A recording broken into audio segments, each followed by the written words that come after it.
सभी साथियों को जय श्री हरि। गुरुवार का दिन भगवान विष्णु और बृहस्पति देव को समर्पित है। इस दिन की पूजा और कथा सुनने से बहुत शुभ मानी जाती है, क्योंकि यह ज्ञान, धन, सौभाग्य और विवाह सुख देने वाला दिन है। इस दिन पूजा करने से जीवन में बुद्धि, विवेक और ज्ञान की वृद्धि होती है। घर में शांति, समृद्धि और सुख बढ़ता है। व्यक्ति को सही दिशा में सोचने की शक्ति मिलती है। कर्ज, दरिद्रता और दुर्भाग्य दूर होता है। अविवाहित लोगों के विवाह के योग बनते हैं। प्रिय साथियों, कथा को अंत तक अवश्य सुने। गुरुवार व्रत की कृपा प्राप्त करने के लिए कमेंट में जय श्री हरि अवश्य लिखें। अब प्रारंभ करते हैं गुरुवार व्रत की यह दिव्य कथा। बहुत समय की बात है, हमारे भारतवर्ष की पावन भूमि पर, जहां आज भी कण कण में ईश्वर का वास है, एक ऐसा राज्य था जहां का राजा अपनी शक्ति के मद में चूर था। उसका नाम था अभय सिंह।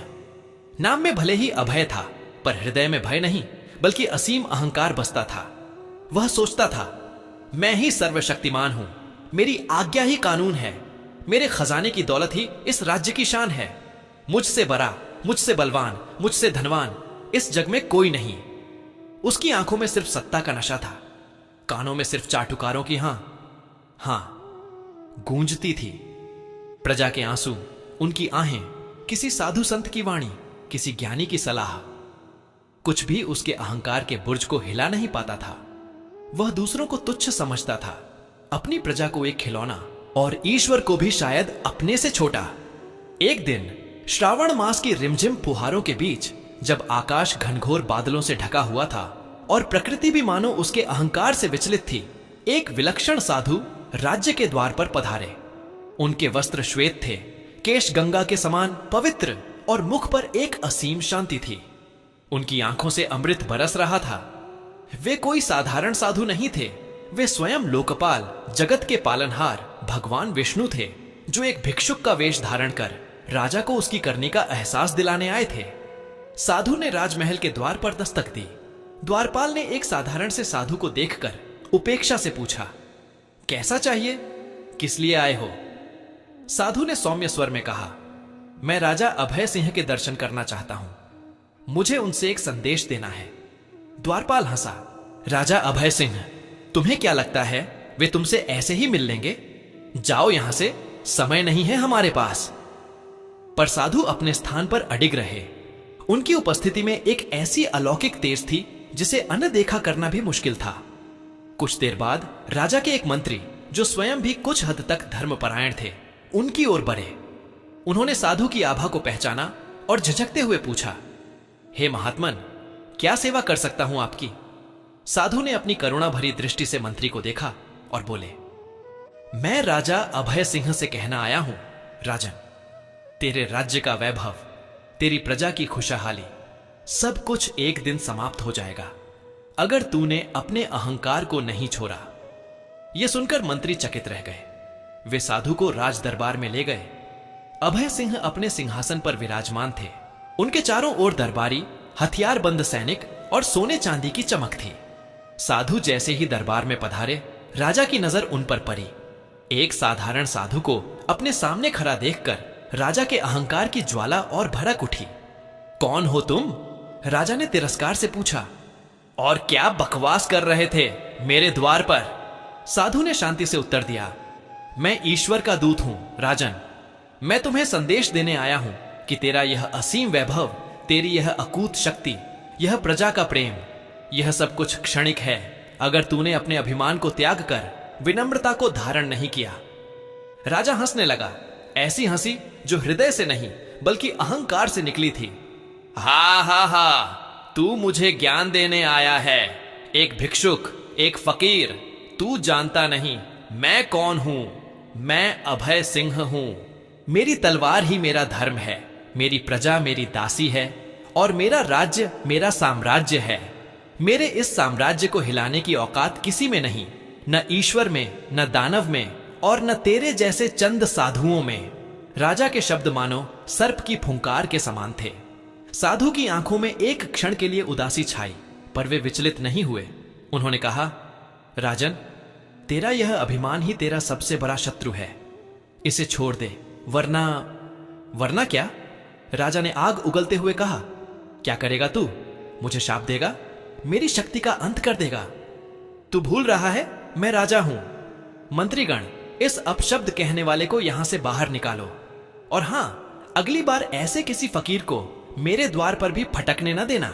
दरबार में सन्नाटा छा गया। साधु ने एक अंतिम बार राजा की ओर देखा। उनकी आंखों में एक गहरी वेदना थी, एक निराशा थी, पर साथ ही एक अदम्य प्रेम भी था जो राजा की समझ से परे था। साधु ने कोई उत्तर नहीं दिया, बस धीरे से सिर हिलाया और बाहर चले गए। पर भगवान की लीला तो कुछ और ही थी। राजा अभय सिंह के अहंकार का समय तुरंत शुरू हो गया। जैसे ही साधु राज्य की सीमा पार कर गए, एक अशुभ शकुन हुआ। आसमान से बिजली करकी, पर कोई बारिश नहीं हुई। कुछ ही दिनों में एक भयानक सूखा पड़ा।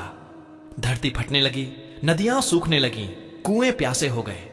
हरी भरी धरती मानो पीली पड़ गई, मानो किसी ने उसकी जीवन शक्ति ही छीन ली हो। पैरों पर फल लगना बंद हो गए, खेतों में फसलें जल गईं, पशु पक्षी प्यास और भूख से तड़पने लगे। प्रजा के चेहरे पर चिंता की लकीरें गहरी होने लगीं। लोगों के घरों में चूल्हे ठंडे पड़ने लगे। बच्चों की किलकारियों की जगह रुदाली ने ले ली। राजा के खजाने सोने चांदी से भरे थे, पर उन पैसों से पानी नहीं खरीदा जा सकता था। राजा अभय सिंह ने पहले तो इसे प्राकृतिक विपदा समझा।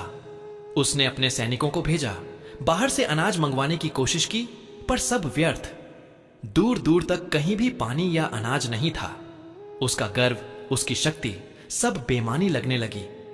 वह अपनी प्रजा को प्यासा मरता देखता था, भूखा मरता देखता था, और कुछ नहीं कर पाता था। हर तरफ से हाहाकार मच गया। राजा के महल की दीवारें भी मानो प्रजा के आंसुओं से नम हो गईं। राजा रात रात भर सो नहीं पाता था।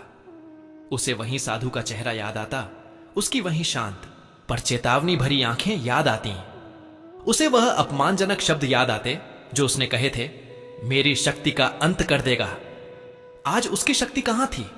उसका वैभव कहां था? उसका राज्य जो कभी सोने की तरह चमकता था, आज धूल में मिल गया था। उसकी प्रजा जो कभी उसकी जय जयकार करती थी, आज हाय हाय कर रही थी। राजा अभय सिंह का अहंकार जो कभी पर्वतों से भी ऊंचा था, आज रेगिस्तान की रेत से भी नीचे धंस गया था। एक रात जब राजा अपने कक्ष में अकेला बैठा था, उसके कानों में प्रजा के रोने की आवाजें गूंज रही थीं। उसके हृदय में पश्चाताप की अग्नि धधक रही थी। उसने पहली बार ईश्वर को याद किया। उसने पहली बार अपनी गलती को पहचाना। उसने महसूस किया कि उसकी शक्ति, उसका धन, उसका साम्राज्य, ये सब तो ईश्वर की देन थे, और उसने उसी ईश्वर के भेजे दूत का अपमान किया था। उसके आंसू बहने लगे। ये आंसू अहंकार के नहीं थे, ये पश्चाताप के थे, ये अपनी प्रजा के प्रति प्रेम के थे। उसने संकल्प लिया, हे ईश्वर, अगर तू सच में है, अगर तूने ही मेरा यह वैभव दिया था, तो मुझे क्षमा कर दे। मैं अपना सारा अहंकार त्यागने को तैयार हूं। मैं विनम्रता स्वीकार करने को तैयार हूं। उसने सुना था कि गुरुवार का दिन भगवान विष्णु को प्रिय है। उसने निश्चय किया कि वह गुरुवार का व्रत रखेगा। उसने पूरे मन से, पूरे पश्चाताप से अपनी प्रजा के साथ मिलकर व्रत रखा। उसने अपने अन्न का कण कण दान किया, अपने वस्त्रों का त्याग किया और साधारण वस्त्र धारण कर लिए। उसने अपने महल की सारी सुख सुविधाओं का त्याग कर दिया और प्रजा के बीच उन्हीं की तरह रहने लगा। उसने पहली बार प्रजा के दर्द को समझा। उसने भूखे को भोजन देने का प्रयास किया, प्यासे को पानी पिलाने का प्रयास किया। वह हर घर जाकर माफी मांगता, मुझे क्षमा कर दो मेरे लोगों, मेरे अहंकार ने तुम्हें यह दुख दिया है। मैंने तुम्हारी तकलीफ को नहीं समझा, पर अब मैं तुम्हें अपना मानता हूं, अपना परिवार मानता हूं। उसके यह शब्द, उसके आंसू, उसकी विनम्रता, सब कुछ जनता के हृदय को छू गया। वे जान गए कि उनका राजा बदल गया है। गुरुवार का दिन आया। राजा ने बड़े ही श्रद्धा भाव से व्रत रखा। सूरज ढलने लगा और उसी के साथ आकाश में एक अद्भुत प्रकाश छा गया। वही साधु रूपी भगवान विष्णु एक नए तेज के साथ राजा अभय सिंह के सम्मुख प्रकट हुए। इस बार राजा के पैर गया। उसके आंसू रुके नहीं। उसने अपना सिर जमीन पर टिका दिया। हे प्रभु, मैं आपका अपराधी हूं, मुझे क्षमा कर दीजिए। मैंने अपनी शक्ति का अहंकार किया, आपके भेजे दूत का अपमान किया। मुझे क्या दंड दें? वह आपकी मर्जी है, पर मेरी प्रजा को बचा लीजिए। भगवान विष्णु ने मंद मंद मुस्कुराते हुए राजा को उठाया। उनकी आंखों में वही प्रेम था, पर इस बार उसमें एक नई आशा थी। उन्होंने कहा, राजन, तेरा पश्चाताप सच्चा है। तेरा अपनी प्रजा के प्रति प्रेम, तेरी विनम्रता, यह सब देखकर मेरा हृदय द्रवित हो गया है। तूने अहंकार का त्याग कर दिया है, यह सबसे बड़ी विजय है। भगवान विष्णु ने अपना कमल का पुष्प उठाया और उसे आकाश की ओर किया। जैसे ही पुष्प से प्रकाश निकला, राज्य में एक चमत्कार हुआ। सूखी धरती पर कोमल हरी घास उगने लगी। मुरझाए पैर फिर से लहलहाने लगे। नदियां फिर से कलकल बहने लगीं। कुओं में पानी का स्तर बढ़ गया। आसमान से अमृत की वर्षा होने लगी, ऐसी वर्षा जो न सिर्फ प्यास बुझाती बल्कि धरती को फिर से जीवन देती। प्रजा खुशी से झूम उठी। चारों ओर आनंद ही आनंद छा गया। राजा अभय सिंह ने अपनी प्रजा को बाहों में भर लिया। उसके आंसू अब खुशी के थे। भगवान विष्णु ने कहा, राजन, तेरे राज्य का वैभव फिर से लौटेगा, पर अब वह विनम्रता के साथ ही टिकेगा। तूने जो पाठ सीखा है उसे कभी मत भूलना। शक्ति का मद नहीं, सेवा का भाव रखना। धन का अभिमान नहीं, दान का भाव रखना। तेरी प्रजा तेरी संतान है, उनकी रक्षा करना तेरा धर्म है। याद रखना, इस भगवत गीता का सार यही है, कर्म कर, फल की चिंता न कर, और सबसे बढ़कर अपने मन में विनम्रता धारण कर। अहंकार पतन की ओर ले जाता है और विनम्रता उत्थान की ओर। भगवान विष्णु धीरे धीरे अदृश्य हो गए, पर उनकी वाणी, उनका आशीर्वाद राजा और उसकी प्रजा के हृदय में हमेशा के लिए बस गया। राजा अभय सिंह ने अपने किए का प्रायश्चित किया। उसने प्रजा की सेवा में अपना जीवन समर्पित कर दिया। उसने ऐसे ऐसे धर्मशालाएं, कुएं, तालाब बनवाए कि प्रजा की सारी परेशानियां दूर हो गईं। उसने कभी भी अपनी प्रजा पर अत्याचार नहीं किया, बल्कि उनकी मां की तरह रक्षा की। कहते हैं, उस दिन से उस राज्य में गुरुवार को विशेष पूजा अर्चना होने लगी। लोग भगवान विष्णु की कथा सुनाते और राजा अभय सिंह की कथा को याद करते कि कैसे अहंकार ने एक वैभवशाली राज्य को राख में बदल दिया था और कैसे विनम्रता ने उसे फीनिक्स की तरह राख से फिर से जीवन दिया था। यह कथा हमें सिखाती है कि हमारा सबसे बड़ा शत्रु हमारा अपना अहंकार है। जब हम यह सोचने लगते हैं कि हम ही सब कुछ हैं, तो हम ईश्वर से, सत्य से और अपने आसपास के लोगों से दूर हो जाते हैं। विनम्रता हमें जमीन से जोड़े रखती है, हमें दूसरों का सम्मान करना सिखाती है और सबसे बड़ी बात, हमें ईश्वर के करीब लाती है।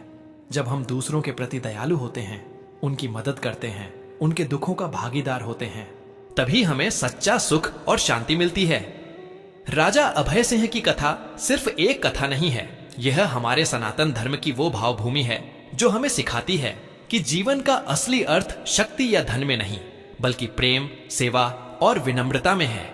आज भी जब हम यह कथा सुनते हैं तो हमारे हृदय में एक कंपकपी सी दौड़ जाती है। हम उस राजा के पश्चाताप को महसूस करते हैं, उसकी प्रजा के आंसुओं को देखते हैं और भगवान विष्णु की असीम कृपा का अनुभव करते हैं। यह कथा हमें रोने पर मजबूर कर सकती है, पर यह आंसू दुख के नहीं, बल्कि उस सीख के होंगे जो हमें याद दिलाएगी कि हमें हमेशा विनम्र रहना है, हमेशा ईश्वर से जुड़े रहना है और कभी भी अपने अहंकार में नहीं डूबना है। क्योंकि सचमुच राजन, तेरा राज्य का वैभव टिकेगा नहीं अगर तू अहंकार नहीं छोड़ेगा, और जब तू छोड़ देगा तो तेरा जीवन, तेरा राज्य, तेरा सब कुछ नव जीवन से भर जाएगा, ठीक उसी तरह जैसे एक पतझड़ के बाद वसंत आता है। प्रिय साथियों, इस वीडियो में गुरुवार की पावन व्रत कथा यहीं पर समापन होती है। हम कामना करते हैं कि प्रभु श्री नारायण की कृपा आप सभी पर बनी रहे, आपके जीवन में सदैव सुख, शांति, समृद्धि और सकारात्मक ऊर्जा का संचार होती रहे। यह विशेष दिन न केवल भक्ति भाव से भर देती है, बल्कि हमारे जीवन में एकता, प्रेम और आस्था का संदेश भी लेकर आता है। गुरुवार व्रत की कथा को सुनने के लिए हृदय से धन्यवाद। कृपया अपने विचार और अनुभव कमेंट्स में अवश्य साझा करें और जय श्री हरि लिखना न भूलें। आपके द्वारा किए गए कमेंट्स न केवल आपको प्रेरित करेंगे, बल्कि अन्य दर्शकों के लिए भी भक्ति और श्रद्धा का स्रोत बनेंगे। नमो नारायण।